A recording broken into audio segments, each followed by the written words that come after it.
अब सिर्फ तुम ही क्लास ले रहे हो तो 40 मिनट्स की लिमिट का इशू नहीं होगा। जब जब 2 से ज्यादा लोग ग्रुप में उसमें होते हैं ना मीटिंग में जूम की, तो फिर वो 40 मिनट्स की लिमिट लगती है।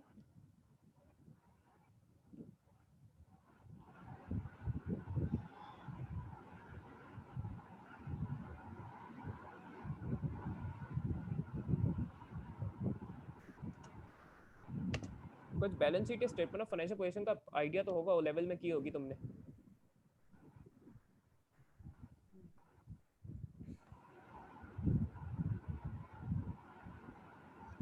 हाँ हसाम, तुमसे पूछ रहा हूँ मैं। जी बैलेंस सर, शीट। आपकी आवाज़ नहीं आ रही। हाँ मैं कह रहा हूँ कि बैलेंस शीट का आइडिया होगा कुछ, ओ लेवल में बनाई होगी तुमने, या स्टेटमेंट ऑफ फाइनेंशियल पोजीशन कहते हैं अब उसको। जी सर। अगर कुछ पता है तो बताओ। सर फॉर्मेट याद है थोड़ा बहुत। पहले एक मेरे ख्याल से नॉन करेंट एसेट आते हैं, फिर करंट एसेट आते हैं, फिर करंट लाइबिलिटीज आते हैं। अच्छा।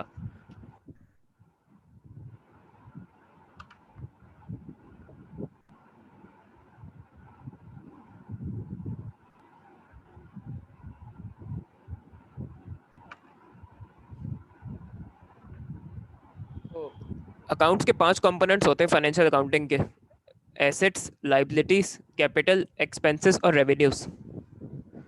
तो अभी रेवेन्यूज और एक्सपेंसेस तो हमने डील किया इनकम स्टेटमेंट में, रेवेन्यूज और एक्सपेंसेस आते हैं इनकम स्टेटमेंट में, whereas assets, liabilities and capital जो है ना वो स्टेटमेंट ऑफ फाइनेंशियल पोजीशन में शो किए जाते हैं। सही है। बिजनेस के एसेट्स की वैल्यू क्या है, लाइबिलिटीज की वैल्यू क्या है और कैपिटल की वैल्यू क्या है, ये चीज फाइंड आउट करने के लिए ना हम स्टेटमेंट ऑफ फाइनेंशियल पोजीशन या बैलेंस शीट बनाते हैं।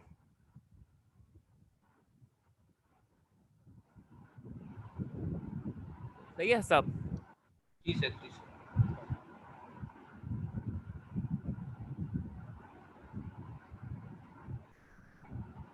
इसकी मैं बैलेंस शीट बना के दिखा रहा हूँ फर्स्ट टाइम है। तो पहले थोड़ा फॉर्मेट डिस्कस कर ले, पहले थोड़ा दिखा दूं मैं तुम्हें ना।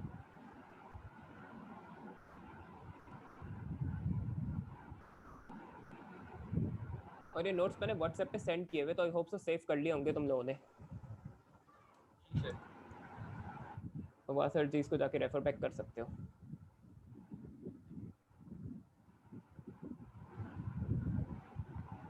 अच्छा, मेरी बैलेंस जो स्टेटमेंट ऑफ फाइनेंशियल पोजीशन या नोट्स में इंक्लूड की हुई उस पर थोड़ी सी एडिशनल चीज़ें भी हैं, क्योंकि मैंने हर पॉसिबल चीज़ इंक्लूड की है। क्वेश्चन में हर चीज़ नहीं होगी। जितनी चीज़ें क्वेश्चन में प्रोवाइडेड है तुम लोग को बस वही यूज़ करके स्टेटमेंट ऑफ फाइनेंशियल पोजीशन बनानी है। सबसे पहले तो सर नॉन कर। स्टेटमेंट ऑफ हाँ हाँ बोलो। Statement of financial position position जो है ये 2 कॉलम पे बनती है सर या 3 कॉलम पे? या वैसे मेनली 2 कॉलम्स यूज होते हैं, तीसरा एहतियातन बनता है कुछ चीज़ों में सर अगर अगर हम एडजस्ट। 2 पे बनाए तो कोई इशू तो नहीं आता? नहीं नहीं नहीं नहीं, कोई मसला नहीं है। तो ये पहले नॉन करंट एसेट शो किए जाते हैं इसमें। सही है।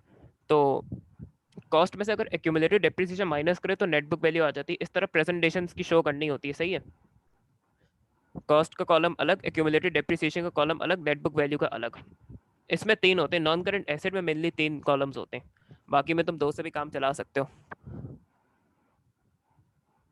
और एट टाइम्स तो बैलेंस सर शीट तो का पूरा। हाँ हाँ। सर बैलेंस शीट बिल्कुल सिंपल नहीं बनती, जैसे नॉन करेंट एसेट है और इसके नीचे जैसे प्रॉपर्टी प्लांट एंड इक्विपमेंट लिखा हुआ है और आगे 2 कॉलम दिए हुए डेबिट या क्रेडिट। नहीं, cost less accumulated depreciation net book value, ये प्रेजेंटेशन होती है, मार्क्स की मैं भी दिखाऊंगा। बैलेंस शीट प्रॉपर प्रेजेंट करनी होगी तुम्हें, मैंने कल भी इंस्ट्रक्शन पढ़वाई थी। All accounting formats and statements are to be presented in good style.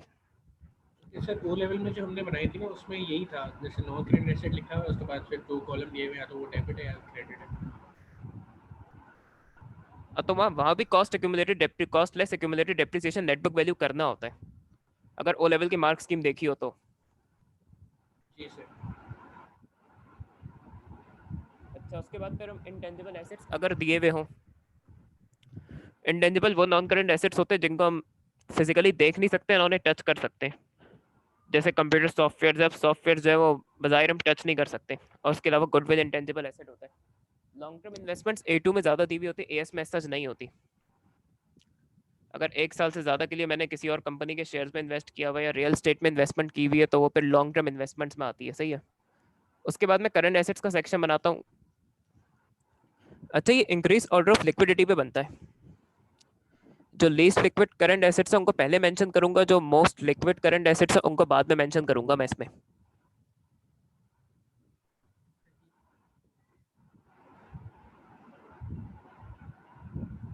सही याद होगा, लेवल में भी ऐसे ही बनती थी कि inventory least liquid current assets होता है तो वो सबसे पहले आते हैं, फिर अदर प्रीपेड एक्सपेंसेस होते हैं, फिर एक्रूड इनकम होती है, फिर ट्रेड रिसीवेबल्स होता है, फिर शॉर्ट टर्म तो ये इन्वेस्टमेंट्स ये होते तो हैं। हमें फिर प्रॉपर ऑर्डर से लिखना पड़ेगा ना, हाँ हाँ, ये प्रॉपर ऑर्डर आगे से ही पीछे लिखना नहीं है, करना। आगे पीछे नहीं लिख सकते।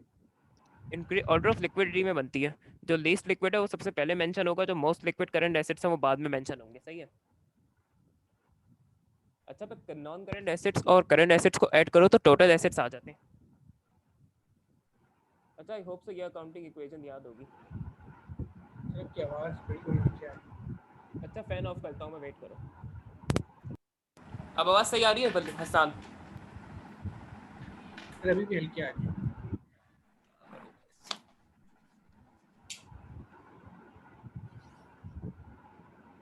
यहाँ से फैन की वजह से इंटरप्शन हो रही है, मैंने बंद कर दिया। पहले मैं लिख लूँ उसको।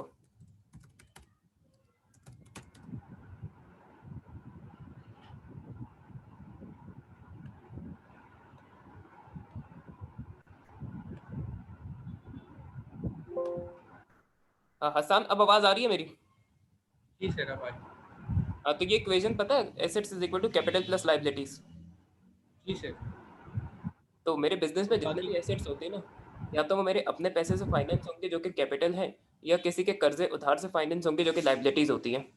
तो अब इस अकाउंटिंग इक्वेशन पे ना, अब जो नया फॉर्मेट है स्टेटमेंट ऑफ फाइनेंशियल पोजीशन का, वो इस पे बेस्ड है। तो टोटल एसेट्स इक्वल आने चाहिए टोटल इक्विटी एंड लाइबिलिटीज के। कैपिटल को अब इक्विटी बोलते हैं। जब टोटल एसेट्स आ जाते हैं तो उसके बाद ना मैं फिर टोटल इक्विटी और लाइबिलिटीज का सेक्शन बनाऊंगा, जिसमें सबसे पहले करंट लाइबिलिटीज आती है।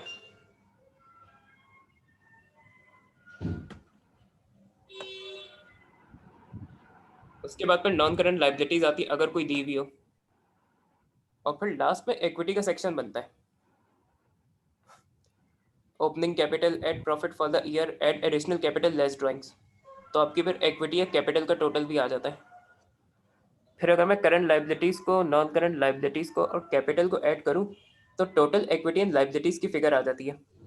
ये फिगर टोटल एसेट्स के इक्वल आनी चाहिए।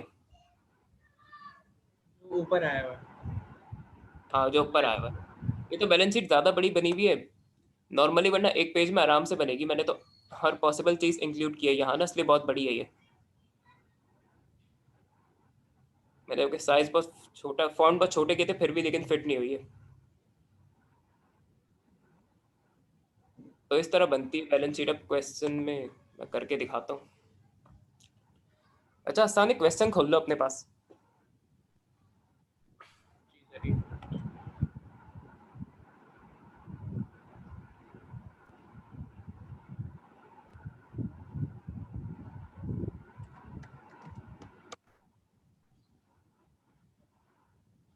ये नवंबर 2011 का पेपर 22 है और उसका क्वेश्चन 1 है।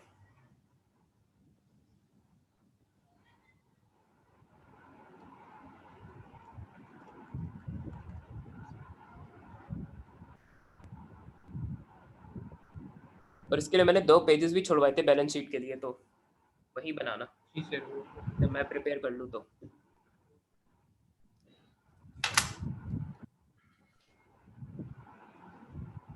सर 2011 था ना नवंबर। हाँ, नवंबर 2011।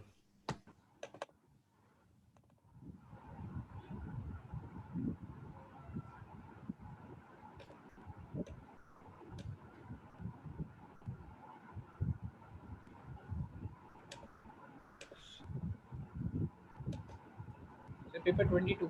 हाँ, paper 22।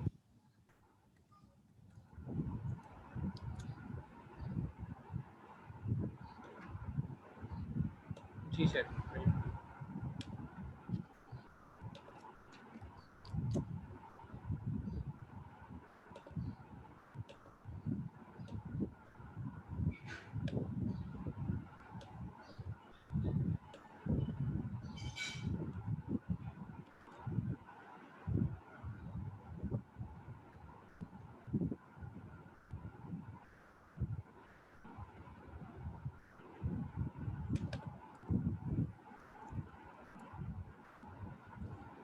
Property plant and equipment की हेडिंग लिमिटेड कंपनीज में डलती है, तो डायरेक्ट नॉन करंट एसेट के नीचे फिर इक्विपमेंट आ जाएंगे।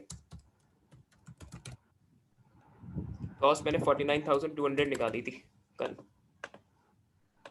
अच्छा, डेप्रिसिएशन के लिए क्या करना है कि ट्रायल बैलेंस में ना इसका प्रोविजन फॉर डेप्रिसिएशन 14,400 दिया हुआ है।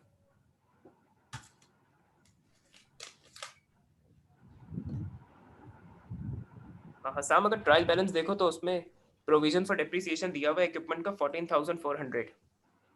जी सर।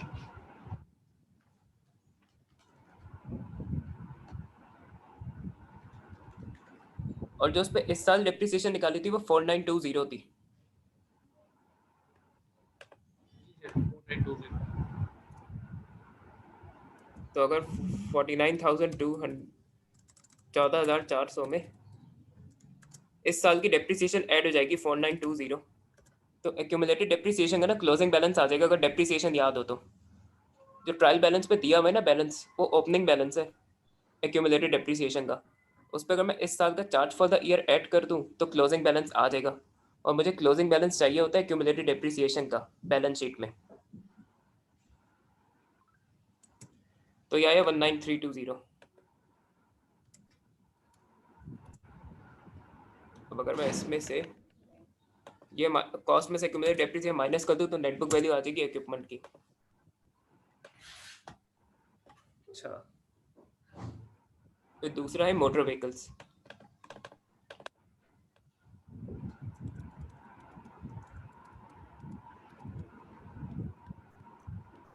मोटर व्हीकल्स की कॉस्ट जो ट्रायल बैलेंस पे दी हुई है 36,000 है और इसमें कोई चेंज नहीं आया। इसकी एक्यूमुलेटेड डेप्रिसिएशन के लिए क्या करेंगे, ट्रायल बैलेंस में जो ओपनिंग बैलेंस दिया हुआ है ना वो 10,800 है। उस पर मैं इस साल की डेप्रिसिएशन ऐड कर दूंगा 36,000 में।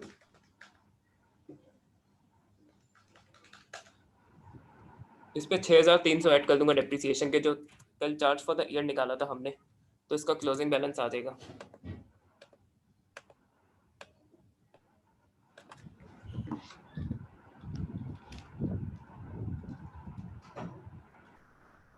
सही है।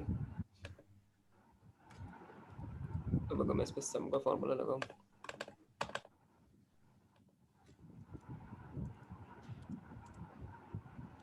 सही है, तो ये नॉन करंट एसेट्स का टोटल आ गया। सही है, जी सर। ये रेलेवेंट है तो मैं डिलीट कर दूंगा।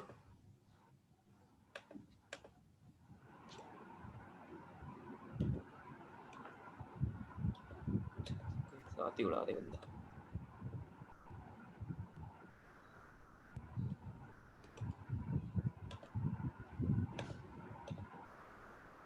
अब इन्वेंट्री की बारी है। क्लोजिंग इन्वेंट्री की वैल्यू है 4,200। अच्छा, अगर कोई प्रीपेड एक्सपेंस है ना तो वो अदर रिसीवेबल्स में आएगा। अब प्रीपेड एक्सपेंसेस को हम अदर रिसीवेबल्स कहते हैं इसमें। तो उसमें इंश्योरेंस प्रीपेड है 460 से।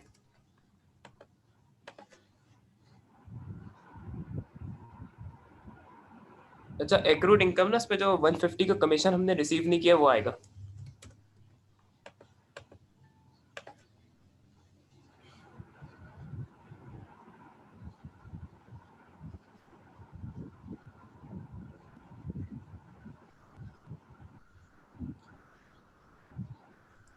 इसी तरह ट्रेड रिसीवेबल्स मुझे 60 to 100 दिया हुआ है।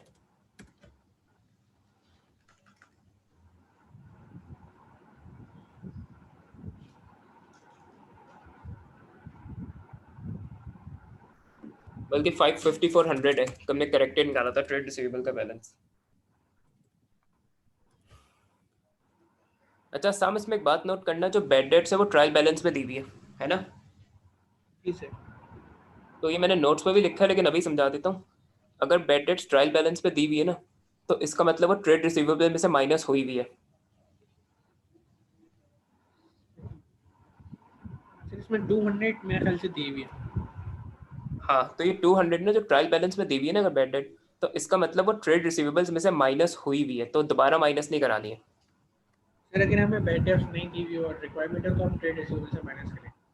हाँ, अगर एडिशनल इन्फॉर्मेशन में दी है ना उसने बैड डेट जाके फिर, तो इसका मतलब वो ट्रेड रिसीवेबल से एडजस्ट नहीं हुई है, तो फिर एडजस्टमेंट करनी पड़ेगी उसकी। सही है। हमने एक क्वेश्चन किया था उसमें मेरे ख्याल से दी हुई थी 200 अब एडिशनल हमारे रेट में उसमें अलग से दी हुई है, बेड डेट तो वहाँ माइनस करानी पड़ेगी, वो ट्रेड रिसीवेबल से माइनस होगी। वहाँ माइनस होगी। यहाँ ट्रायल बैलेंस पे दी हुई है, तो इसका मतलब एडजस्ट हुई हुई है, तो फिर हमें दोबारा एडजस्ट नहीं करना उसको, सही है। सिर्फ इनकम स्टेटमेंट में सिंपली उसको एक्सपेंस के तौर पे ले लिया था, उसको दोबारा यहाँ बैलेंस शीट में एडजस्ट नहीं करेंगे।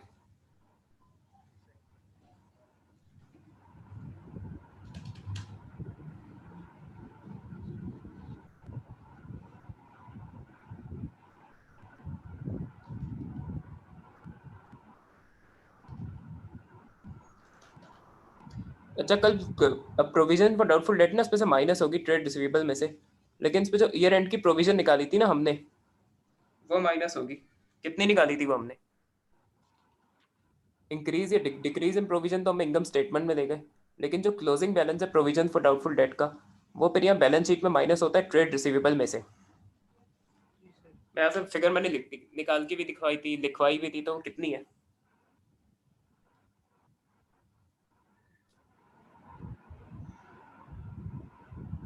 एक मिनट सर मैं बता रहा देख लो। हूँ।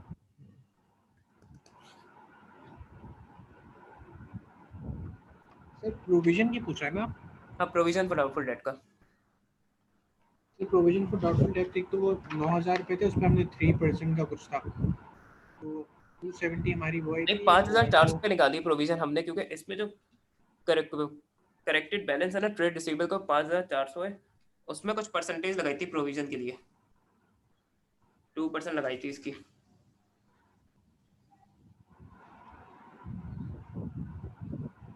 2% 5,400 पे 2%। Doubtful debt. हाँ, तो 108 आया था, वहाँ कितना दिया हुआ है?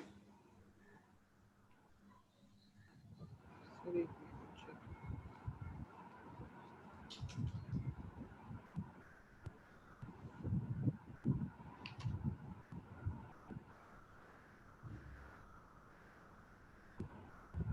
सर 5400 माइनस बाय 200 क्या था हमने? हाँ, 5200, और उसको 5400। 5200 का हमने 2% लगाया था। हाँ, तो वो 108 आया था। 104 आया था। 108 है, 5400 का 2% निकाल के देखो। अच्छा, स्पेसिफिक भी तो है, सही है सही है। 308 आया था।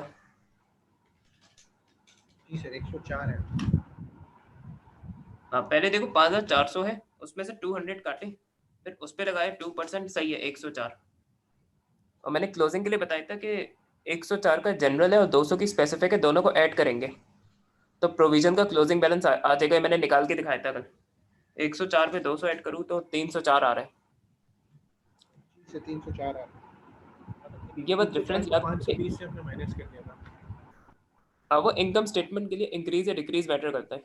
तो इनकम स्टेटमेंट में ना इंक्रीज या डिक्रीज इन प्रोविजन लेके जाते हैं, बैलेंस शीट के अंदर ना जो क्लोजिंग बैलेंस है ना आपका 304 का, वो माइनस होगा। ये बात याद रखना जरा, ये पढ़ाया भी था प्रोविजन फॉर डाउटफुल डेट में। तो ट्रेड रिसीवेबल्स का करेक्टेड बैलेंस आ जाएगा फाइनल। शॉर्ट टर्म इन्वेस्टमेंट कोई है नहीं तो उसको उड़ा देंगे। तो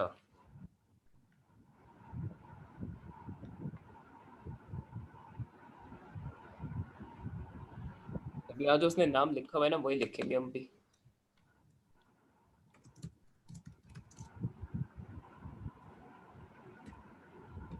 अच्छा, इसमें भी करेक्शन की थी हमने, तो ये 3,400।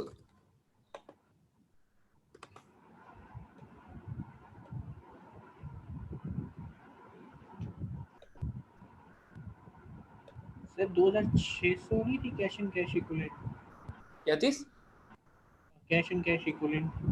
3,400 है, क्योंकि देखो बैंक बैलेंस ऊपर दिया हुआ है वहाँ, कैश इन कैश इक्विवेलेंट दिया हुआ है अपना 2,600, और 800 हमने रिसीव किए थे क्रेडिट कस्टमर से। तो सही मैंने कल सही सही बताया था कि ये सर, ऐड ये होगा। सेपरेट रिकॉर्ड नहीं होगी?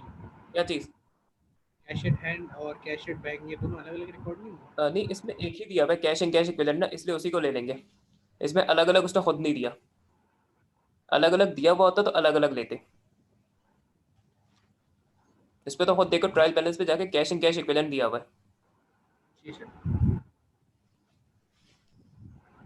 अब मैं देख ली, और तो भी करंट एसेट नहीं है।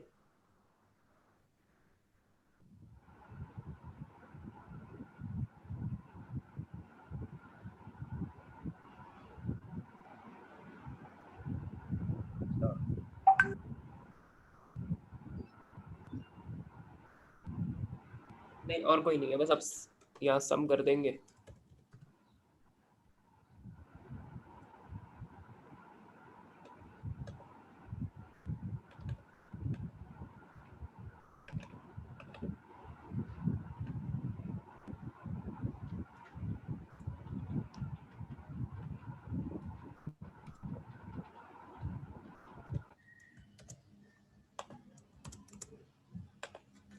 तो ये हो गया सम टोटल एसेट्स का सेक्शन इसका।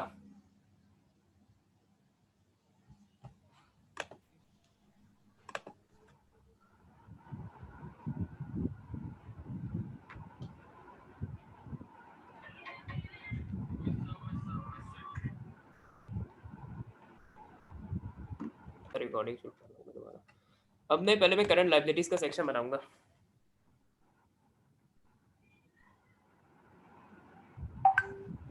तो ट्रेड रिसीवेबल्स में कोई प्रॉब्लम नहीं है सच, तो वो एज इट इज कॉपी हो जाएगा 3800 ट्रायल बैलेंस से। अच्छा, अदर पेबल्स में ना तुम्हें एक्रूड एक्सपेंसेस लेने, उसमें लोन इंटरेस्ट है 250 का, इलेक्ट्रिसिटी भी दी है और इलेक्ट्रिसिटी है 380 की। ये दो एक्रूड एक्सपेंसेस हैं इसमें।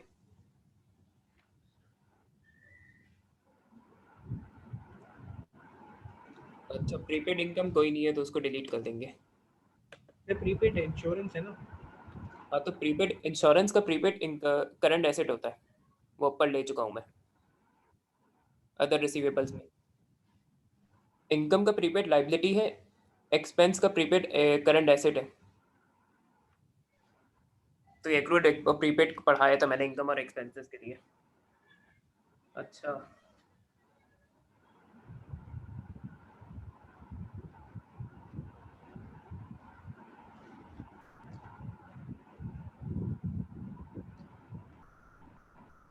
अच्छा हसान जरा पॉइंट 8 में आना, उसमें एक इंटरेस्टिंग चीज़ है। मैंने उस वक्त कल कहा था कि इग्नोर करना बैलेंस शीट की एडजस्टमेंट है, लेकिन अब करेंगे हम इसको। तो पॉइंट 8 में आना जरा। जी सर आप।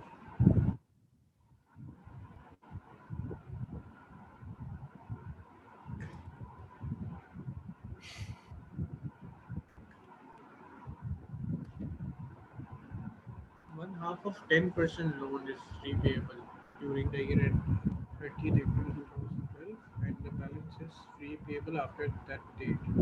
अच्छा, तो लोन का मुझे जो 1/2 पे करना है 30 अप्रैल 2012 में, तो अभी क्वेश्चन के हिसाब से मैं कहाँ स्टैंड कर रहा हूँ, अभी किस साल में हूँ मैं? सर हम हैं अभी 30th April 2012 का 11 स्टेट में है हूँ। और हम अभी हैं 2011 में। अच्छा, तो 2012 में ना मुझे कुछ लोन की रिपेमेंट करनी है। तो कितना टाइम है इस लोन की रिपेमेंट में जो कुछ करनी है मुझे 1/2? एक साल सर। हाँ, तो लाइबिलिटीज जिन्हें 1 साल या 1 साल के अंदर पे करना होता है वो क्या कहलाती है? Liabilities which are to be paid within a period of 1 year or less are known as short term loan होते हैं। hmm? शॉर्ट टर्म लोन होते हैं ना सर। लॉन्ग टर्म लोन तो वो होते हैं जिनको 1 साल से ज्यादा का टाइम होता है पे करने के लिए, लेकिन शॉर्ट लोन टर्म से short term liabilities. Current liability कहते हैं उसको। Current liability. तो लोन का कुछ पार्ट ना करंट लाइबिलिटी होगा, निकाल सकते हो तुम।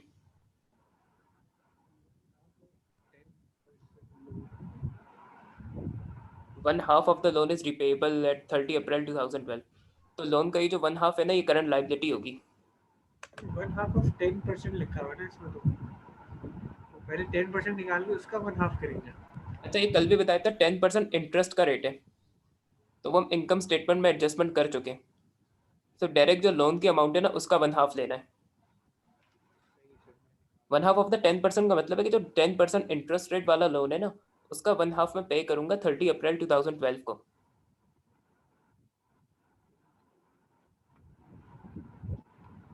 सर 225। 225 इतना कम कैसे हो सकता है? कितने सर का लोन? 15,000 पे लगेगा ना सर 1.5%। 1/2 का मतलब है 1/2 या 50% होता है 1/2 का मतलब। सर 7,500। 7,500 है। 7,500 ना, 7,500 जो है वो करंट लाइबिलिटी है। अच्छा, and the balance is repayable after that date. तो वो फिर करंट लॉन्ग टर्म लाइबिलिटी ही होगा, सही है। ये भी लिख देता हूँ, 500 लॉन्ग टर्म लाइबिलिटी होगी। अच्छा, बैंक लोन का ट्रेड पेबल्स, अदर पेबल्स हो गए।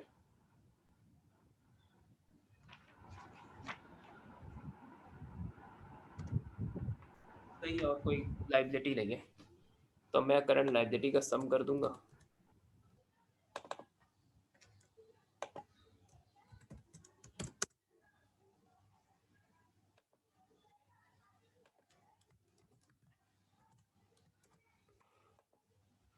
अब इक्विटी का सेक्शन रह गया।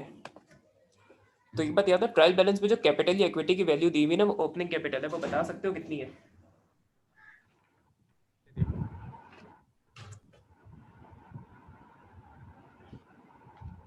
सर 44,000। हाँ, 44,000 है। अच्छा, फिर प्रॉफिट जो है ना वो ऐड होता है कैपिटल में, क्योंकि प्रॉफिट से ना कैपिटल इंक्रीज होता है तो वो ऐड किया जाता है। तो जो इनकम स्टेटमेंट में प्रॉफिट निकाला था वो कॉपी हो जाएगा यहाँ।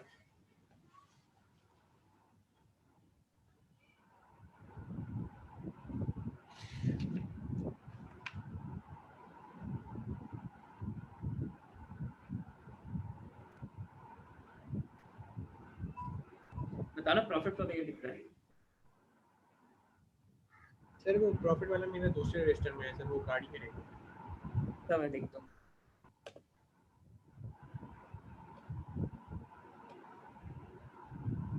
6456।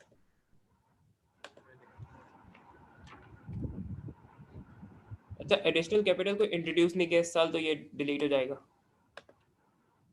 अच्छा, ड्राइंग्स की भी अपडेटेड वैल्यू निकाली थी, ड्राइंग्स बताना कितने की है इसकी।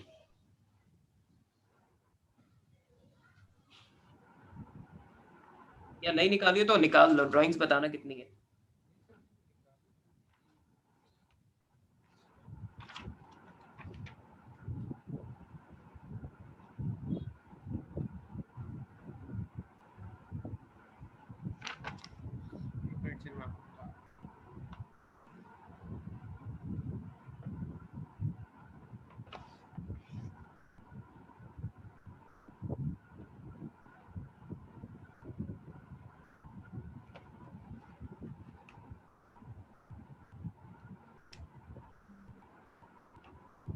सर 4,200। यार ड्राइंग्स की फिगर ट्रायल बैलेंस पे कितनी दी हुई है? ये तो मैं आपसे दूसरे छः क्वेश्चन हज़ार तीन उसमें जाओ, पिछली वाले में जो सबसे पहले कराया था इसमें 6,000 है। अच्छा, 1800 की ड्राइंग्स नीचे दी हुई है आपका 0.5 में, तो वो ऐड होगी उसमें। ऐड होगा। हाँ। ड्राइंग्स को हम निकाल, अच्छा सही सही सही सही सही सही, 7,800 हो गए। अच्छा, इसमें ये ऐड होगा, ये भी ऐड होगा, लेकिन ड्राइंग्स माइनस होंगी, सही है। ये तो मेरा फॉर्मूला भी देख सकते हो कि मैं ऐड कर रहा हूँ प्रॉफिट और ड्राइंग्स माइनस हो रही है। जी सर। तो ये आ गया कैपिटल। अब ये रह गया this plus this plus this. तो देखो, मेरी टोटल एसेट्स और total equity and liabilities equal है। जी sir. Total equity and liabilities, total assets. तो अगर ऐसा कुछ हो रहा है तो बैलेंस शीट सही बनाइए, इसका मतलब स्टेटमेंट ऑफ फाइनेंशियल दोनों पोजीशन। साइड को बैलेंस करना पड़ेगा। बिल्कुल। अच्छा, अगर बैलेंस ना हो ना तो 2 से 3 मिनट मैक्सिमम एरर ढूंढने की कोशिश करना, उसके बाद आगे निकल जाना, क्योंकि जो चीज़ें आपने सर सही एक की एक उसमें मार्क्स मार्क्स होता है मिल ना जाते इसमें हैं। आंसर पे? हाँ। बैलेंस का एक मार्क्स होता है ना सर? हाँ, 1 मार्क्स होता है बस। इवन मेरे अपने दोस्त है जो है जिसकी कैश फ्लो बैलेंस नहीं हुई थी A2 में, उस पर भी कुछ बैलेंस कराना होता है, उसका फिर भी A स्टार आया था। एएस में मेरे भाई की फ्रेंड है, उसका मैन्युफैक्चरिंग अकाउंट्स बैलेंस नहीं हुआ था, बैलेंस शीट जो है उसका फिर भी आया था, क्योंकि बाकी चीज़ें सही की थी। सर तो मतलब ज़्यादा टाइम टाइम में हम वेस्ट ना करें उसमें, अगर बिल्कुल। बैलेंस ना हो, बस एक आध दफ़ा देख लें, नज़र आ जाए तो कर लें। हाँ, 2 से 3 मिनट देखना, एरर समझ मिल जाए तो अच्छा है, वरना आगे निकल जाना है। क्योंकि सर 1 मार्क्स बचाने के लिए ना तुम 10-15 मार्क्स को रिस्क नहीं ले सकते। अब 1 मार्क्स को तुम बचाने के लिए 10 मिनट जाया करो, 15 मिनट जाया करो, ये वर्थ इट नहीं है। और बैलेंस करने से ग्रेड नहीं आता, जितनी ज़्यादा चीज़ें सही करोगे उससे ग्रेड आता है, सही है।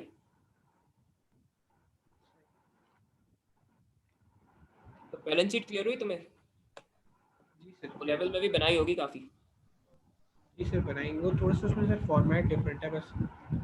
मैं तो मार्क्स स्कीम दिखा देता हूँ। नॉन करंट एसेट का मसला उसके 3 होते हैं, बाकी किसी में तो कोई इशू नहीं है, वैसे ही बन सब वैसा ही बना है जैसा ओ लेवल में होता है। और ओ लेवल में भी अब टोटल सर एसेट इसमें ये कॉस्ट और एक्यूमुलेटेड डेप्रिसिएशन ऐसा आ गया ना सर, उसमें सिर्फ बस दो कॉलम थे जिसके अंदर वो डेबिट और डायरेक्ट बहुत क्रेडिट। डायरेक्ट ऐसे नहीं होता, ये प्रेजेंटेशन करनी होती है। मैं चलो मार्क्स स्कीम दिखाता हूँ तुम्हें इसकी अब।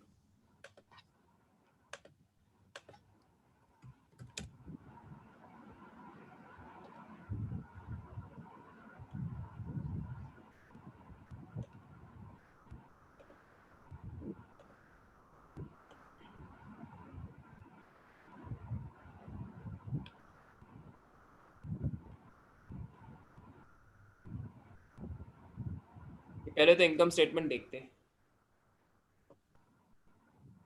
जो जो सही करोगे हर चीज का मार्क्स मिलेगा। 1 1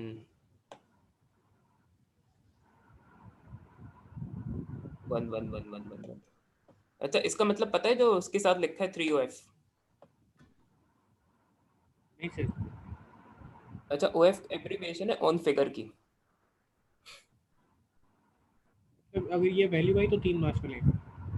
नहीं नहीं, इसका मतलब ये कि तुमने अपने भी कोई फिगर निकाली है ना, तो तुम्हें 3 मार्क्स मिल जाएंगे। अगर कोई कैलकुलेशन वो मतलब अगर वो, टोटल देता है ना, तो उसमें ऑन फिगर रखता है एग्जामिनर। उसमें अगर तुमने अपने भी कोई फिगर निकाली तो मार्क्स मिल जाएंगे, कोई मसला नहीं है। लेकिन जहाँ से स्ट्रेट अवे अगर वो वन वन फिगर वन गलत भी हो तभी मार्क्स मिल जाएंगे। हाँ, सिर्फ जहाँ OF लिखा हुआ, जैसे यहाँ 1 लिखा हुआ है ना, अगर डिस्काउंट रिसीव को सही नहीं लिया तो फिर तुम्हें मार्क्स कट जाएंगे उसके। इसी तरह अगर रेवेन्यू तुम्हारा सही नहीं है तो उसके भी मार्क्स कट जाएंगे, क्योंकि उसमें OF नहीं है, तुम देखो। अच्छा, इवन परचेजेस में भी उसने OF नहीं रखा क्योंकि आसान था। प्रोविजन में गलती हो सकती है तो उसने रख दिया है, वो भी मर्जी होती है उसकी। तो लेकिन अगर हम प्रोविजन ही गलत निकालेंगे तो आगे तक ये तो मसला आएगा ना बैलेंस में। हाँ, उसके बेस पे ना, पर वो आगे अगर वही फिगर तुम लो ना तो उसके हिसाब से ही मार्क्स मिलते हैं। सपोज करो तुम्हारा प्रॉफिट गलत था। अब कभी अक्सर इस तरफ तो OF रख रहा होता है प्रॉफिट फॉर द ईयर में ना, तो तुम जो गलत प्रॉफिट के बेस पे बैलेंस शीट बनाओगे ना, आगे के मार्क्स उसके हिसाब से ही मिलेंगे। तो जैसे अगर हमने ये डाउटफुल डेब्ट की अगर वैल्यू हमने गलत डाल दी तो जाहिर बात है हमारा ग्रॉस प्रॉफिट गलत बनेगा, उसके बाद हाँ नेट प्रॉफिट भी गलत आएगा और वो स्टेटमेंट ऑफ फाइनेंशियल पोजीशन में वो बैलेंस शीट में भी गलत जाएगा। हाँ, तो इससे ये होता है कि एक बार ना, जैसे इनकम स्टेटमेंट में मार्क्स कट जाएंगे गलत नेट प्रॉफिट के, बैलेंस शीट में दोबारा उसके मार्क्स नहीं कटेंगे, ये भी मतलब है OF का। तो जो जो भी तो तुम फिर प्रॉफिट अगर की फिगर यूज करोगे ना बैलेंस शीट में, तुम्हें उसके हिसाब से ही मार्क्स मिलेंगे। सही सही। अभी आ जाएगा थोड़ा टाइम में समझ, ये भी एक साइंस है मार्क्स स्कीम में। ये थोड़ा पुराना सवाल है, इसलिए इतना डायरेक्ट किया, लेकिन अब प्रेजेंटेशन करनी होती है। Cost less accumulated depreciation net book value. ठीक है सर, बिल्कुल हमें बाकी भी ये तो ऐसी वही। इसी तरीके से बताया। 3 कॉलम। अच्छा, ये थोड़ा सा तो सर पुराना 3 कॉलम, क्वेश्चन है तो उसने वैसा बनाया, मैं तुम्हें 19 का दिखाता हूँ, एक सोल ट्रेडर का। 3 कॉलम में सर यही मसला आता है, ये समझ नहीं आता पहले में रिकॉर्ड करना है दूसरे में रिकॉर्ड करना है। 19 में आया था सोल ट्रेडर का सवाल करके, सिंगल एंट्री का दिखाता हूँ 20 से। नवंबर 2020 में आई थी सिंगल एंट्री, लेकिन सोल ट्रेडर ही की आई थी, तो मैं उसकी मार्क्स स्कीम दिखाता हूँ तुम्हें कि अब क्या चल रहा है।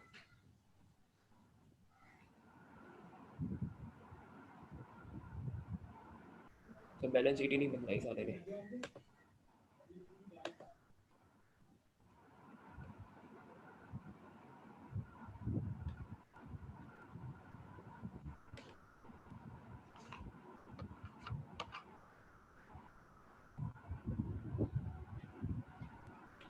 19 दिखाना पड़ेगा और कसम से।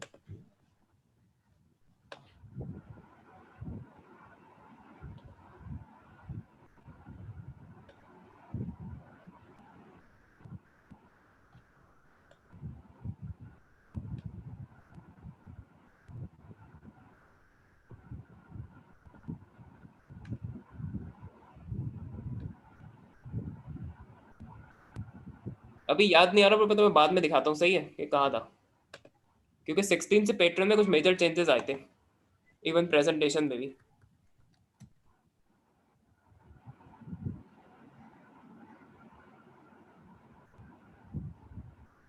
अच्छा, इतना तो क्लियर है ना तुम्हें, जी सर, ये तो जो क्लियर। अभी तक सो फार किया है। अब जो कुछ आमा रेटो हम कर रहे थे ना, जिसकी मैंने तुमसे एडजस्टमेंट्स करवाई थी सिर्फ, ठीक है। उसकी तरह इनकम स्टेटमेंट बनाना तुम। क्वेश्चन नंबर क्या था? जून 2008, पेपर 2, क्वेश्चन 1।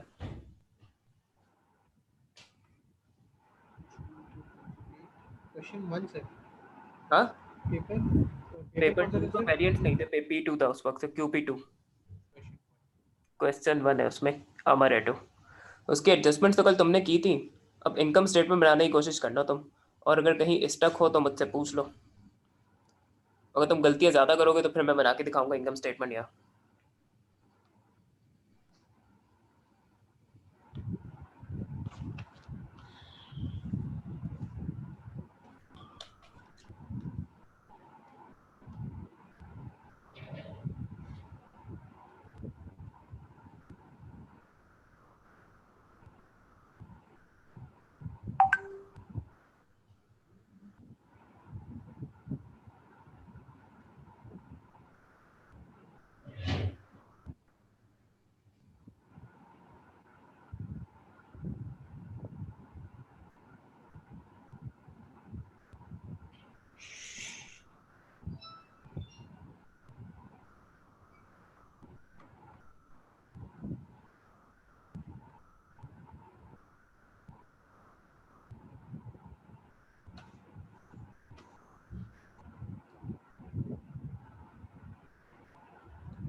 खुद भी ओपन कर देता हूँ क्वेश्चन ना ये।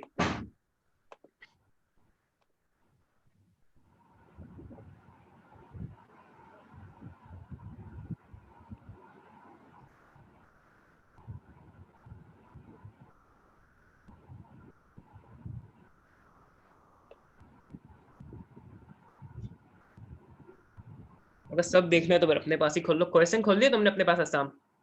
जी सर मेरे पास खुला है। तो ट्राई करना इनकम स्टेटमेंट बना के, जिस तरह मैंने बनाई थी वैसे तुम बनाओ। और नोट से चाहो तो फॉर्मेट देख सकते हो,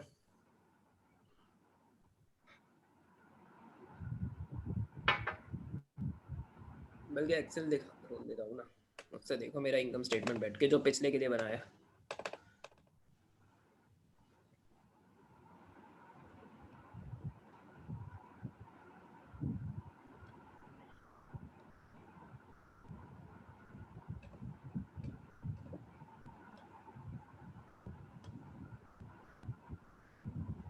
नहीं नहीं नहीं, तुम यहीं तक देखो, अभी ग्रॉस प्रॉफिट तक देख लो, फिर मैं और दिखा दूंगा जब नीड होगी तो।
करना थोड़ा सा वो खोल लो तो है क्रॉस वेंटिलेशन तो और अच्छा लगेगा।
हसान कितनी हो गई इनकम स्टेटमेंट?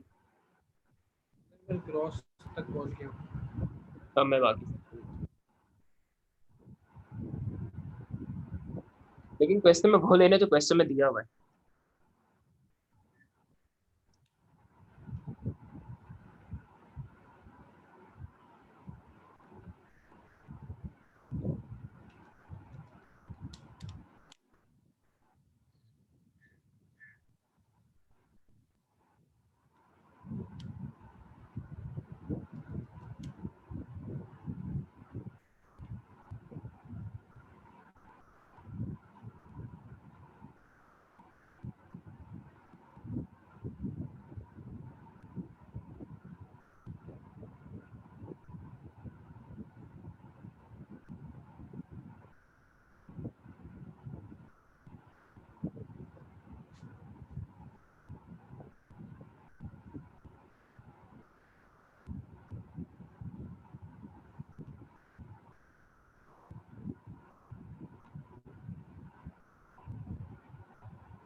हाँ शाम हो गया इनकम स्टेटमेंट कंप्लीट। सर होने वाला है। सही है कर लो।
सर इसमें जो मैंने कैलकुलेशन पहले निकाली हुई थी वो शो करूँ या डायरेक्ट लिख दूँ?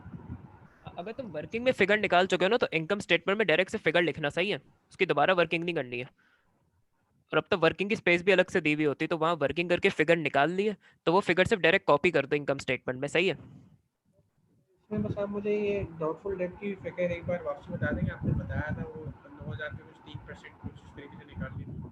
अच्छा मैं बता क्वेश्चन रहा हूँ, यही कोई बता मसला दें। नहीं है।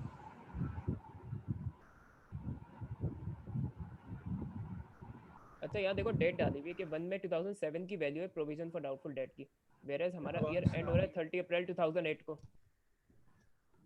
अच्छा एक सेकंड, हमारा ईयर एंड हो रहा है 30 अप्रैल 2008 को, और ये प्रोविजन फॉर डाउटफुल डेट की ट्रायल बैलेंस पे वैल्यू दी हुई है 1 मई 2007 की। मैंने पहले भी बताया था कि जो ट्रायल बैलेंस पे वैल्यू दी हुई होती है ना प्रोविजन फॉर डाउटफुल डेट की, वो ओपनिंग बैलेंस होता है, सही है। ट्रेड रिसीवेबल की कुछ वैल्यू दी हुई है, अच्छा डेटर्स कहते थे पहले इसको, 9,000। अच्छा अब यहाँ देखो कि इररिकवरेबल डेट ना अलग से दी हुई है, इसका मतलब है ट्रेड रिसीवेबल में से 200 माइनस नहीं हुए वे, और प्रोविजन फॉर डाउटफुल डेट की 3% है। तो ये नोट्स पे भी लिखा हुआ है मेरे, और मैंने प्रोविजन फॉर डाउटफुल डेट के चैप्टर में भी बताया था कि पहले आपको इररिकवरेबल डेट माइनस करनी है ट्रेड रिसीवेबल में से। प्रोविजन की परसेंटेज है 3%। 9,000 में से हम 200 माइनस कर देंगे। हाँ, पहले 9,000 में से 200 माइनस करेंगे, तो मेरे ख्याल से 8,800 आ गया। अब 8,800 पे 3% अप्लाई हो जाएगा,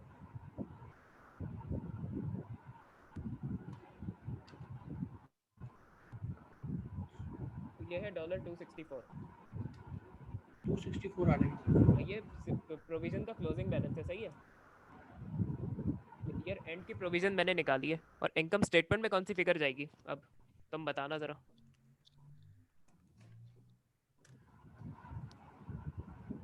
सर 264 को हम माइनस कर देंगे 500 से। बिल्कुल। तो अब तुम्हें क्या लग रहा है, प्रोविजन में इंक्रीज है या डिक्रीज है, ये भी डिसाइड करना। डिक्रीज है। डिक्रीज है क्योंकि साल के शुरू में था 500, अब 500 से हम आ गए 264 पे, तो ये डिक्रीज इन प्रोविजन का केस है। और डिक्रीज इन प्रोविजन कहाँ आएगी इनकम स्टेटमेंट में, सर ये अदर इनकम है। अदर इनकम में। शाबाश, बस सही है, समझ आ गया। सही से हो पिछले गया, बस क्वेश्चन में मैं ना आपको। ट्रायल बैलेंस में बैड डेट दी हुई थी, तो वहां पर माइनस नहीं करनी थी, क्योंकि इसका मतलब ही वही है कि वो ट्रेड रिसीवेबल में से माइनस हो चुकी है। सर बैड डेब्ट्स को हम उसमें एक्सपेंस में रिकॉर्ड करेंगे ना, हाँ हाँ, 200। उसको इररिकवरेबल, अच्छा इररिकवरेबल डेट लिखना है, बैड डेट का वर्ड एक्सेप्टेबल नहीं है, अब इररिकवरेबल डेट लिखनी है। टर्म्स के बारे में बहुत केयरफुल रहना अब, मैंने कहा इंस्ट्रक्शन भी पढ़वाई थी एग्जामिनर की, जो पेपर के बिल्कुल शुरू में लिखी हुई होती है।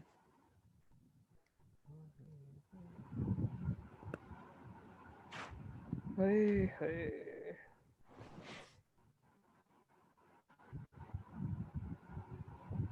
आसान है। ओ लेवल जैसा ही होता है, बस कुछ एडजस्टमेंट्स बाजू का थोड़ी सी एडवांस दे देता है वो, वरना ऑलमोस्ट ओ लेवल जैसा ही सवाल आता है इसका। सिंगल एंट्री थोड़ी और चैलेंजिंग है, उस पर ज्यादा दिमाग लगाना पड़ेगा, वो मैं शुरू करूंगा वेडनेसडे से इंशाल्लाह। उसमें भी ज्यादातर सोल ट्रेडर का ही सवाल आता है। ओ लेवल में भी किए होंगे सिंगल एंट्री के क्वेश्चन, है अभी छोड़ो, जब करेंगे तब की तब देखेंगे।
हाँ हाँ, शाम बन गया इनकम स्टेटमेंट। सर मैंने व्हाट्सएप कर मैं दिया। देख रहा हूँ, देख रहा हूँ।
हाँ हाँ, शाम पूरी सही है, लेकिन नेट प्रॉफिट ने प्रॉफिट फॉर द ईयर कहते हैं।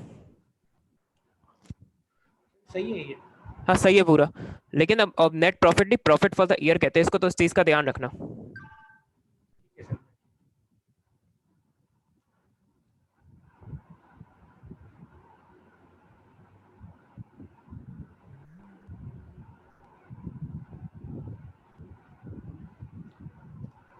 अच्छा,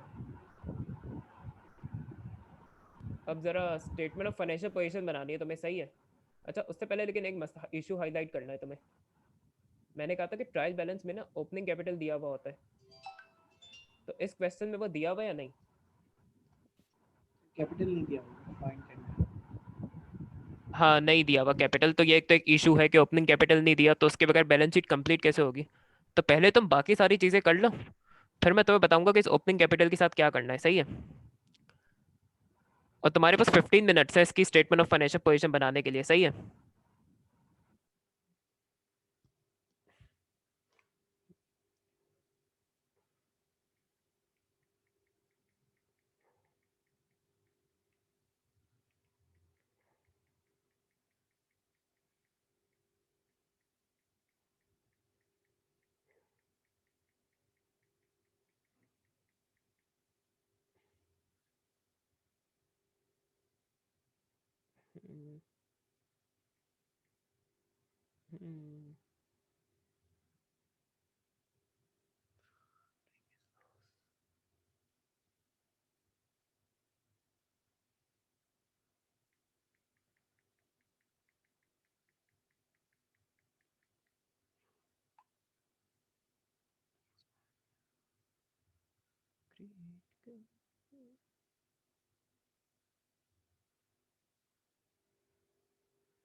हेलो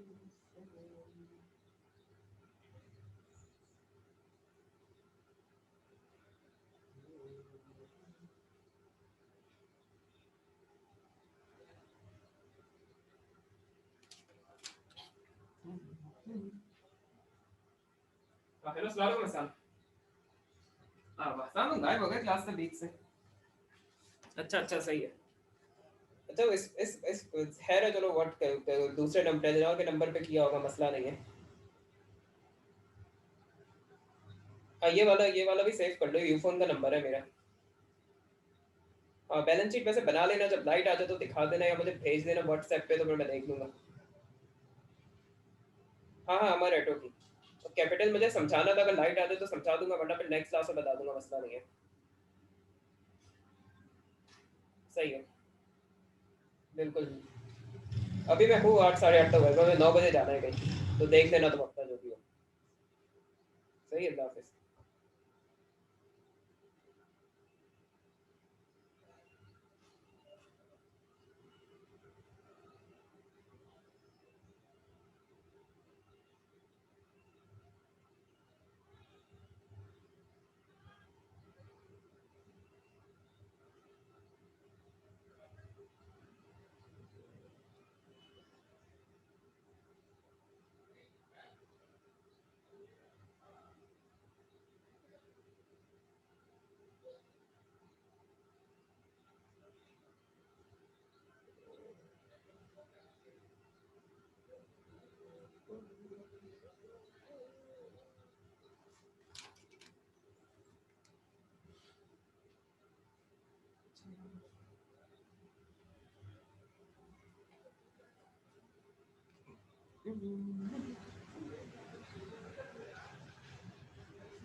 हेलो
अस्सलाम वालेकुम साहब।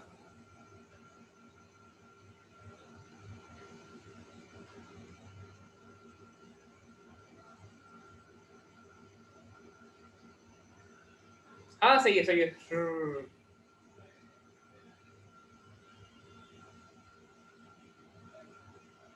चलो सही है। खुदा हाफिज़।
सीधा